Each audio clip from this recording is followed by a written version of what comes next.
اگر اللہ نے آپ کو مال اور دولت سے نوازا ہے اور آپ کا ارادہ ہے حج کرنے کا، تو ذرا یہ حدیث سن لیجئے۔ آپ صلی اللہ تعالیٰ علیہ وسلم نے فرمایا کہ اے لوگوں، اگر تمہارا ارادہ حج کرنے کا ہے تو فوراً حج کر لو، کیا پتا کہ تم میں سے کسی انسان کو کسی چیز کی ضرورت پڑ جائے، یا اسے بیماری لاحق ہو جائے، یا پھر اس کی سواری یا کوئی چیز گم ہو جائے۔ انسان ارادہ کیا حج کرنے کا، پیسے بھی رکھا ہے، معلوم یہ ہوا کہ انسان بیمار پڑ گیا، ابھی آگے سال آیا نہیں کہ انسان بیمار پڑ کر کے مر گیا، کیا فائدہ ہوا؟ اور سن لیجئے، جو لوگ حج نہیں کرتے ہیں طاقت رکھنے کے باوجود، ایسے لوگ بہت بڑے مجرم ہیں۔ اگر کوئی انسان حج کا انکار کرے تب تو ایسا انسان اسلام سے ہی خارج ہے، یعنی کہ مالدار ہے، پیسہ ہے، سب کچھ ہے، لیکن وہ انسان حج کا انکار کر رہا، نہیں میرے اوپر حج فرض نہیں ہے، میں حج کو نہیں مانتا، تو ایسا انسان مسلمان ہی نہیں۔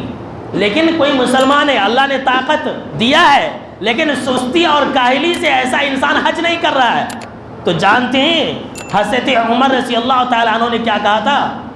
حضرت عمر رضی اللہ تعالیٰ عنہ نے کہا، مصنف ابن ابی شیبہ کی یہ اثر ہے کہ ایسا انسان جو طاقت رکھنے کے باوجود حج نہیں کرتا ہے، ایسے انسان کے لیے برابر ہے کہ ایسا انسان یہودی ہو کر کے مرے یا پھر عیسائی ہو کر کے مرے۔ اللہ کی پناہ۔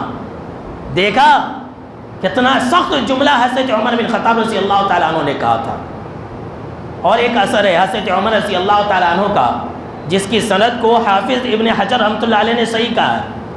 حضرت عمر بن خطاب رضی اللہ تعالیٰ عنہ نے کہا کہ میرا جی یہ چاہتا ہے، میرا یہ دل کرتا ہے کہ میں اسلامی مملکت میں جہاں تک میری حکومتیں ہیں وہاں پر میں لوگوں کو بھیجوں، اپنا نمائندہ بنا کر کے بھیجوں، اور میں چیک کرنے لگاؤں کہ کس کے پاس مال ہے اور وہ انسان حج نہیں کر رہا ہے، اور اگر مجھے معلوم ہو جائے، مجھے اس کی خبر لگ جائے، تو میں ان کے اوپر طاقت رکھنے کے باوجود حج نہ کرنے کی وجہ سے ٹیکس لگا دوں، جزیہ لگا دوں۔ کیوں؟ اس لیے کہ ایسے لوگ مسلمان نہیں ہیں۔ اللہ کے پناہ۔